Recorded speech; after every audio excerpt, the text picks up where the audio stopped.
Осыдан 50 жыл бұрын Қазақстанда өткен ғасырдың жұртты таң қалдырған ең әйгілі археологиялық қазбасы табылды. Терракот әскері, майя мүсіндер мен Тутанхамон мазарынан кем түспейтін бұл жаңалық әлемді дүр сілкіндірді. Алматы маңындағы көне қорғаннан бірегей ескерткіш біздің дәуірімізге дейінгі 5-4 ғасырда өмір сүрген алтын адам табылды. Осы қазба жұмыстармен айналысқан ғалымдар тобын Қазақстанның археологиялық мектебінің негізін қалаушы профессор Кемел Ақышев басқарды.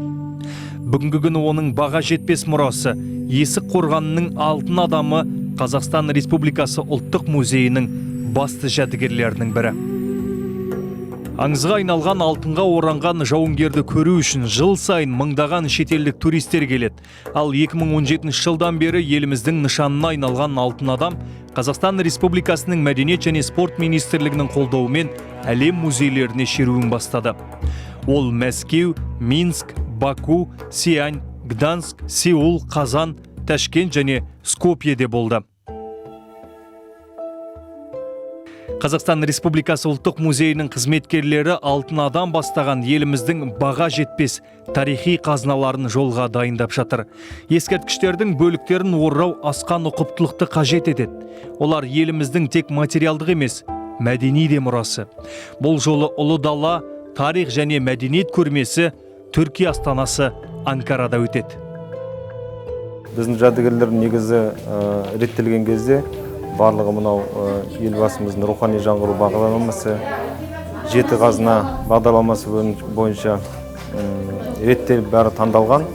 Бұл көрменің бір ерекшелігі, Анкара қаласына баратын көрменің ерекшелігі, бұл жерде қазақ үйдің, киіз үйдің түп нұсқасы барады. Яғни алдыңғы жерде жасанды жаңағы қазіргі материалдармен жасалған киіз үй болатын болса, бұл жерде түп нұсқасы киіз үйдің, яғни нағыз өзі барады. Соның бүкіл жабдығымен барлығын көреміз сапар.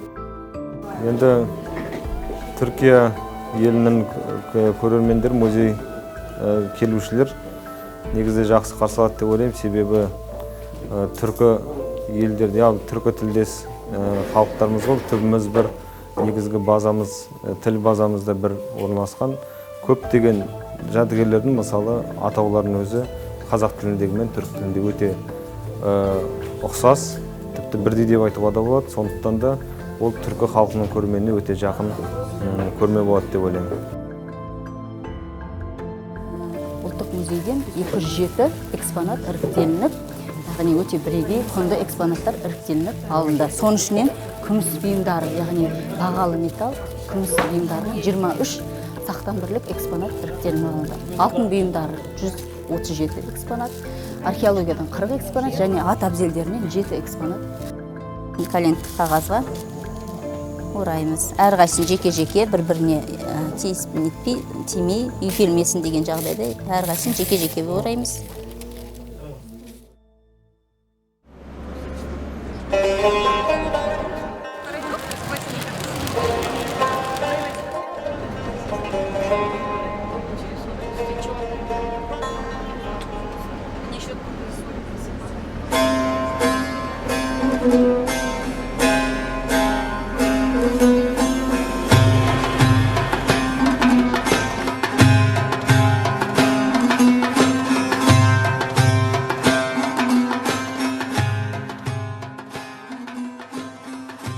Қазіргі түріктердің ата-бабалары 10 ғасырда оғыздардың астанасы Джент қаласы орналасқан Сырдария өзенінің жағасынан жаңа жерлерді жаулауға аттанған.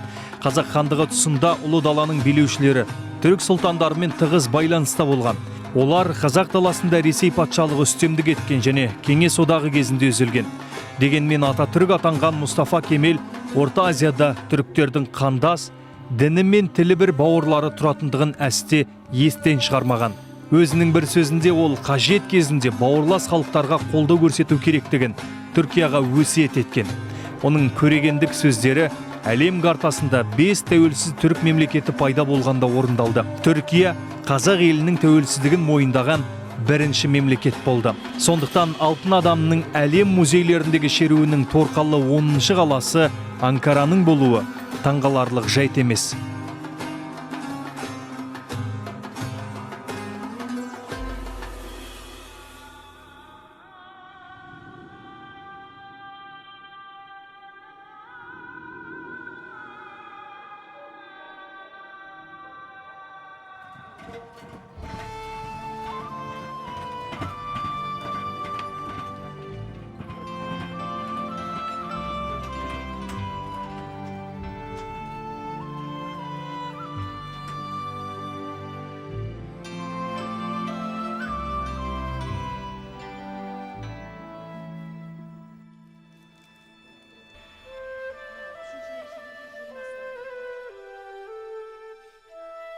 Нұсқалар бар. Атап өтетін болсақ, берел, есік қорғаннан табылған, температура 18-20 градус аралығында болу керек, ал ылғалдылық 40-50 аралығында болу керек. Міне сондықтан түрік әріптестермен бірігіп, ақылдаса келе, берел қорғаннан табылған жәдігерлерге қосымша ылғал температура беріп отыратын құрылғы қоюға жөн көрдік. Барлығына дабыл белгілері қойылады. Сонымен қатар бір ай аралығында біз видео бейне бақылау арқылы барлығын көріп қадағалап отыруымызға мүмкіндік бар.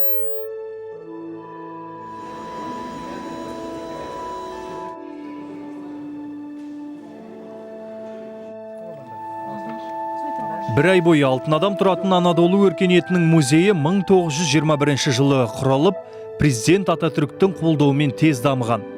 Біздің көрме орналасқан залда Анадолу өркениетінің мифтік жануарлар суреті бар жәдігерлер тұр. Бірақ Кемел Ақышевтың оқушысы Бақыт Хасенова бұл кездейсоқтық, оның сақ дәуірі жануарларының стиліне еш қатысы жоқтығын айтады. Вообще изображения животных, они появляются... Тас дәуірі кезінде өнердің пайда болуымен жануарлардың суреті салынған. Онда жануарлардың белгілі бір кейіптері салынып, өзіндік стилі болған, және де ол нақты бір уақыт пен аймаққа таралған. Жануарларды салу стилінде белгілі бір стилистикалық тәсілдер қолданылған.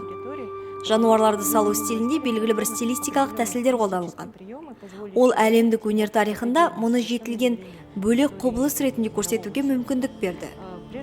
Жануарларды бейнелеуде белгілі бір стиль қалыптасқан, себебі олардың нақты кейіпкерлері емес, аңдар жөнінде ұғымның көрінісі салынған. Егер жыртқыш аңдар бейнеленсе, олардың азуы ақсиып, денелері жиырылып, сауыры басыңқылап көрсетілген. Белгілі бір жануардың тобын суреттегенде, оларға тән бейнелеу стандарттары қалыптасып, олардың тірсектері жіңішке, әдемі түрінде салынған болатын. Меніңше, түрік халқына олардың Еуразиялық кеңістен шыққандығын естеріне салатын заттарды көру қызық болады. Из евразийского пространства.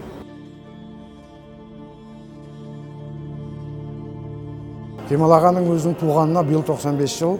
Жаңа мен алтын адамы кіріп келген кезде, көзім түскенде, осы жерде сол Кемел аға жүрген сияқты елестеді. Өзінің сол қатулы жүзіменен,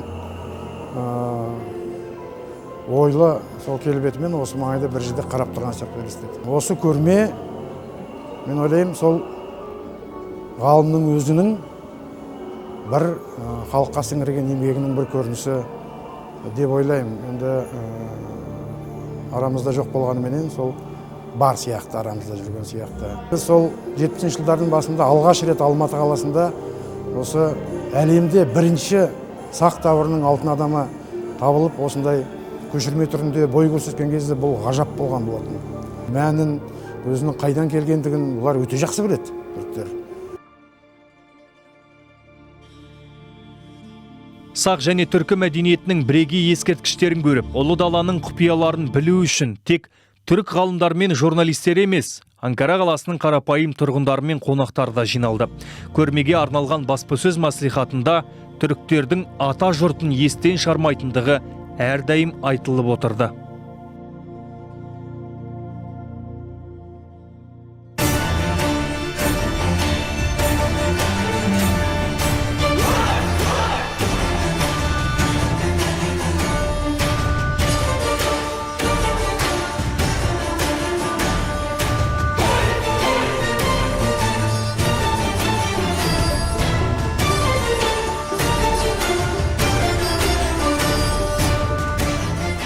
Yegane milletlerdir. Бұл көрме Анкараға түрік халықтарының ата мекенінен келген. Түркия Республикасының Анкара қаласында ұйымдастырылып отырған бүгінгі Ұлы дала тарих және мәдениет атты көрменің мақсаты Евразияның ұлы дала белдеуінде ерте темір дәуірінен қазіргі заманға дейінгі қалыптасқан тарихи мәдени мұраны бауырлас Түркия еліне tanıştırу болып табылады. Böylece bu bir fikir verdi bize ve bu kez Анкараның барлық тұрғындары мен астанамызды аралауға келген туристерді осында бір ай бойы өтетін көрмеге шақырамыз. Bu kimdir diye birçok insana soracak. Біз өзіміздің тарихымызды ұмыттық. Әсіресе жастар. Бұл үлкен мирас. Бізге қарағанда ата-бабаларымыз алтын адамның кім екендігін түсінді. Манжурден Алтай тауларына дейінгі ұлан ғайыр аймақта көшпенділер өркениеті болды. Бүгін олардың мәдениеті және тұрмыс салтымен танысатын мүмкіндігіміз бар. Mançurya'dan Macaristan'a kadar kuzey kuşakta, Avrasya dediğimiz kuşakta өздерін ата жұрт ретінде, өздерінің тарихи мекені ретінде Орталық Азия, оның ішінде Алтайды, қазіргі құтты Қазақстан мекенін мойындайды. Сондықтан Түркияның Анадолы жерде өте тарихи мәдениет тұрғысынан өте бай ел. Сондықтан екінші кезекте бұлар өздерінің осы экспонаттар арқылы өздерінің тарихын тек қана Османлы немесе осы жердегі мәдениетін емес, біздің дәуірімізге дейінгі 5-6 ғасырларға барған сақ дәуірлері, одан кейін хун дәуірлері, түркі қағанаттары, солар арқылы өздерінің терең мәдениетін үйренуге мүмкіндік алып отыр.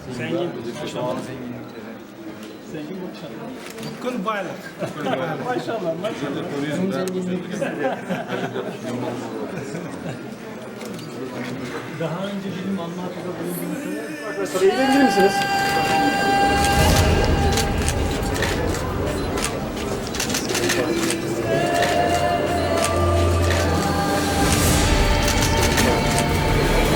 Баға жетпес қазынасын тамашалаудың таптырмас мүмкіндігіне ие болып отырмыз. Осы іс-шара арқылы түрік көрерменінің де қазақтың бай тарихи және мәдени мұрасымен танысып, тәнті боларына күмәнім жоқ. Біздер үшін өте маңызды бүгінгі оқиға. Неге десеңіздер, атақты Анадолы мәдениетінің музейінде алтын адамның көрмесін ұйымдастыру әрине ол үлкен қуаныш, сонымен бірге үлкен жауапкершілік.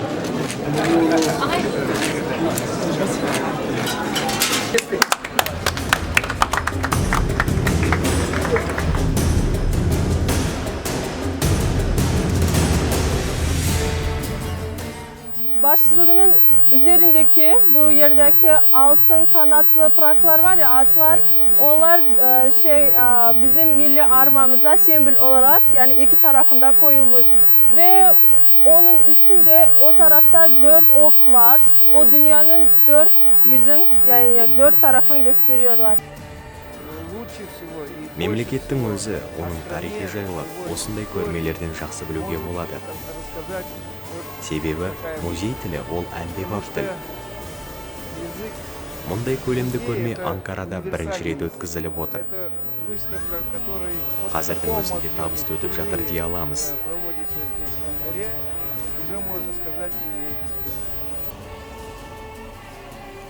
Оныншы көрмені өткізгенде осындай орасан зор қызығушылықтың орын алуы.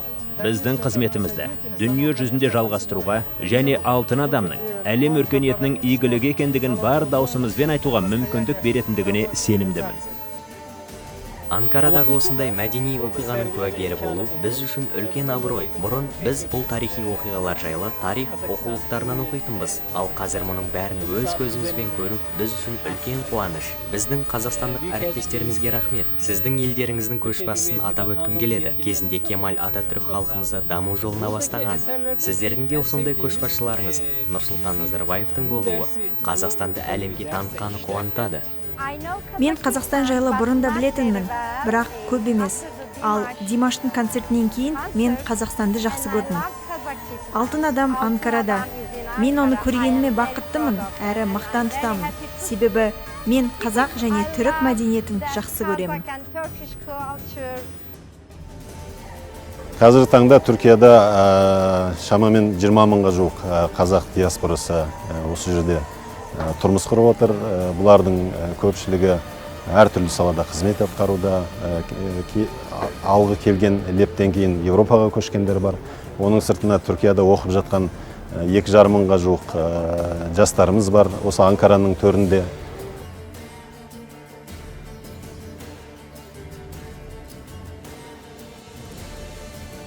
Бүгін өзіміз осында біз келет дегеннен бері қарата қанша күннен бері қарата күтіп жүрміз. Толқып, о Қазақстаннан келеді екен деп таныстырып елдерге. Бұл біз үшін өте үлкен қуаныш, үлкен мәртебе. Қазақтың атын шығарып жатқанымыз. Böylelikle bizim ata kültürümüzde, біздің түркі мәдениетіміз қаншалықты бай, қандай өнерлеріміз бар. Алтын адам мен үшін роман жазуға тұрарлық тұлға. Мен өзім ақынмын, ата-бабаларым Қазақстаннан. Түркияда туып өстім, бірақ менің жүрегім жылқылардың шабысы деп соғады. Өте жақсы, өте керемет, маған бәрі ұнады.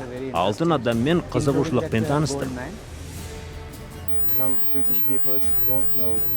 Кейбір түріктер Орта Азиядағы бауырлас халықтардың қалай тұратынын білмейді. Кейбір қазақтар түріктердің өмірінен бейхабар. Біздің тілдеріміз ұқсас, бірақ аздаған айырмашылықтар бар. Егер біз жиі араласатын болсақ, бұл айырмашылықтар азаяды. Бір-бірімізді жақсырақ түсінеміз. Егер барлық түрік мәдениеті біріксе, өзіміздің кім екендігімізді көрсетіп, күштірек боламыз.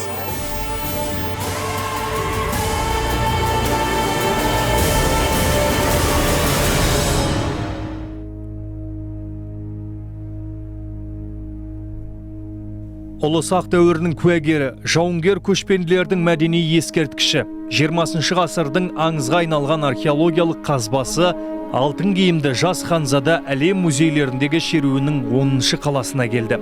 Қазақ даласында атақты Ататүріктің аттасы археолог Кемел Ақышев тапқан алтын адам тек өз елінің емес, әлемнің тарихи игілігіне айналды.